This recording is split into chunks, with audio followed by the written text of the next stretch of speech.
E se eu te dissesse que o dia mais sombrio da humanidade não terminou em silêncio, mas com uma respiração, naquela sexta-feira, o céu escureceu. A terra tremeu. O homem que disse ser o Filho de Deus foi pendurado numa cruz, diante de uma multidão que já não acreditava. Mas o que ninguém sabia é que aquela morte era só o começo. 3 dias, um túmulo selado, uma promessa esquecida, e então, no momento em que toda a esperança parecia ter morrido, ela voltou a respirar. Essa é a história do terceiro dia, o dia em que a morte perdeu e a vida venceu.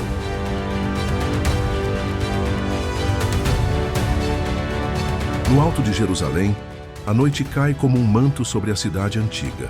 Os ventos sussurram segredos pelas ruas estreitas, enquanto numa sala iluminada por lamparinas, 12 homens se reúnem em torno de um homem que sabia que o tempo estava acabando. A mesa está posta, pão partido, vinho derramado. Mas não era só uma ceia, era o cenário de uma profecia viva. Jesus ergue os olhos.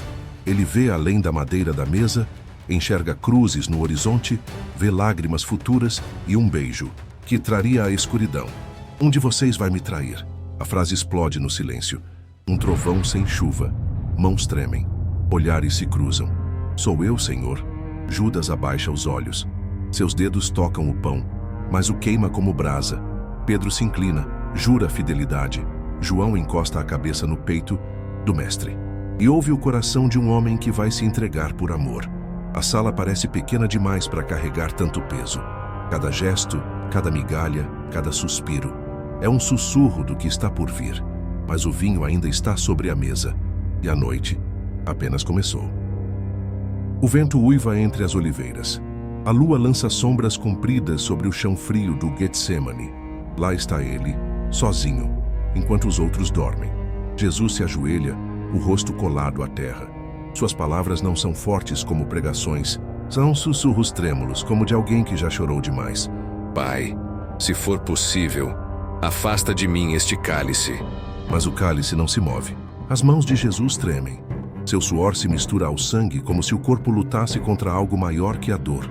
Não há inimigo visível ali, mas a guerra é real, invisível, silenciosa, pesada. Anjos observam. O céu prende a respiração. Ele olha para os amigos. Eles estão dormindo pela segunda vez. Eles ainda não entendem.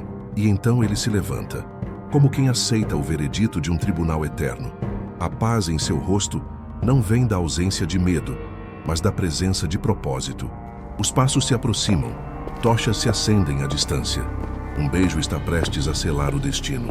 Entre as árvores, tochas tremulam como serpentes de fogo. O som de armaduras quebra o silêncio sagrado do jardim. À frente dos soldados, vem Judas. Ele anda com pressa, mas seu rosto não esconde o conflito. Nos olhos, o reflexo do mestre que ele seguira por anos. Nos bolsos, o peso frio de 30 moedas de prata. Rabi, ele diz como quem tenta manter um papel. E então o gesto. Um beijo. Não há gritos. Não há resistência. Só o toque gelado de uma traição envolta em intimidade. Jesus o encara, com olhos que não acusam, apenas compreendem. Com um beijo você trai o filho do homem? Os soldados se aproximam. Correntes tilintam. O céu, que antes parecia em silêncio, agora observa com lágrimas pesadas. Foi ali, naquele instante parado no tempo, que a luz permitiu ser entregue pelas mãos da escuridão. O pátio está frio. O fogo crepita no centro, lançando sombras sobre rostos curiosos. Pedro se aproxima discretamente. Ele quer saber o que estão fazendo com Jesus, mas quer saber de longe. Uma criada viu ele sentado à luz do fogo. Olhou para ele e disse: Este homem estava com ele. Mulher, não o conheço. Primeira faísca. A mentira nasce, mas não morre ali. Outra voz se ergue, mais direta, mais firme. Tenho certeza que era você. Sua maneira de falar te entrega. Pedro gesticula, nervoso, suando mais que o fogo pode justificar. Eu juro, eu não sei de quem estão falando. Cerca de 1 hora mais tarde, outro afirmou. Certamente este homem estava com ele, pois é galileu. Pedro respondeu. Homem, não sei do que você está falando. E então, o galo canta. No mesmo instante, entre a multidão, dois olhares se cruzam. Jesus, ferido, algemado, encontra os olhos de Pedro. Antes que o galo cante hoje, você me negará 3 vezes. Não há julgamento naquele olhar. Não há fúria, só dor e amor. Pedro sente o chão sumir. Seu peito se parte em silêncio. Ele corre como quem tenta fugir de si mesmo, porque às vezes a pior prisão é a culpa. Pilatos está diante dele, o rosto tenso, os dedos tamborilando como quem espera que alguém diga algo, qualquer coisa. Mas Jesus está em silêncio. Seu olhar atravessa o governador como lâmina invisível. Não há medo, só firmeza. Você não vai se defender? Pilatos pergunta aflito, sentindo o peso de um veredito que ninguém ousa chamar de justo. Do lado de fora, a multidão ruge. Solte Barrabás! Gritam com a voz embriagada de ódio. Um assassino é libertado e um inocente é condenado. Pilatos lava as mãos, literalmente. Mas água nenhuma limpa uma consciência que escolheu a covardia. Jesus é açoitado. Cada golpe rasga a pele, mas também revela algo mais profundo. A entrega voluntária de quem podia fugir e escolheu ficar. A coroa de espinhos é empurrada contra sua cabeça. O sangue escorre, mas ele permanece de pé. Não há acusação válida. Não há culpa provada. Ainda assim, o justo será crucificado entre os injustos. E enquanto ele carrega a cruz nas costas, tropeçando sob o peso da humanidade inteira, o céu parece se escurecer aos poucos, como se já soubesse o que está por vir. O Calvário se ergue como um altar de agonia. 3 cruzes, 3 destinos. No centro está Jesus. O martelo desce. O som dos pregos atravessa o ar como gritos metálicos.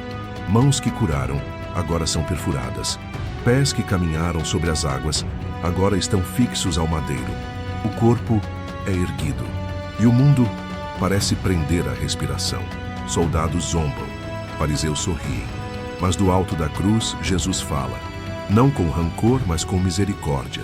Pai, perdoa-lhes. Eles não sabem o que fazem. Uma mãe observa de longe. O coração em pedaços.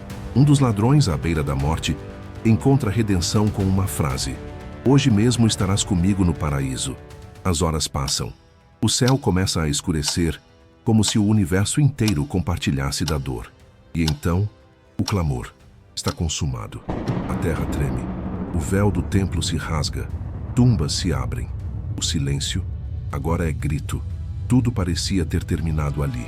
Uma cruz, um túmulo próximo, um corpo sem vida. Mas a história que mudou o mundo ainda não tinha acabado. O sol ainda dormia quando as mulheres chegaram ao túmulo, frascos de aromas nas mãos e luto no coração. Mas o que encontraram foi o vazio. A pedra estava removida, não havia corpo, só panos dobrados com cuidado. E um anjo, como relâmpago, com a voz que rasgava o silêncio da morte. Por que vocês procuram entre os mortos aquele que vive? Ele ressuscitou. O coração disparou. Pés correram de volta com a notícia que ainda parecia impossível. Pedro viu. João também. Mas foi ali, entre um túmulo vazio e lágrimas, que Maria ouviu seu nome. Maria. Ela se virou. E lá estava ele, vivo, real, com as marcas, mas com o olhar cheio de eternidade. A esperança respirou de novo. Jesus não apenas venceu a morte, ele redefiniu o fim. Mostrou que o sepulcro era só uma porta, e do outro lado havia vida abundante. Ele apareceu a muitos, caminhou, falou, comeu com eles, e deixou claro, o reino não terminou na cruz.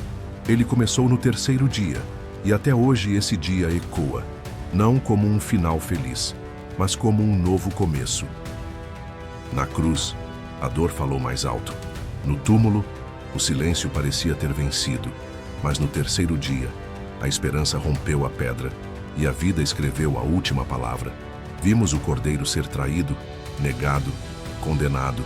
Vimos o justo entre os injustos, o sangue derramado, o peso da cruz.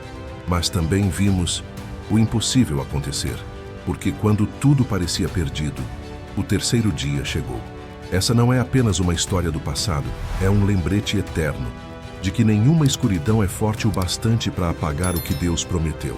E se essa história te tocou, então você precisa conhecer aqueles que vieram antes. Homens e mulheres comuns, chamados por Deus, que também enfrentaram o impossível. Venceram, porque quando tudo parece ter chegado ao fim, é aí que Deus começa.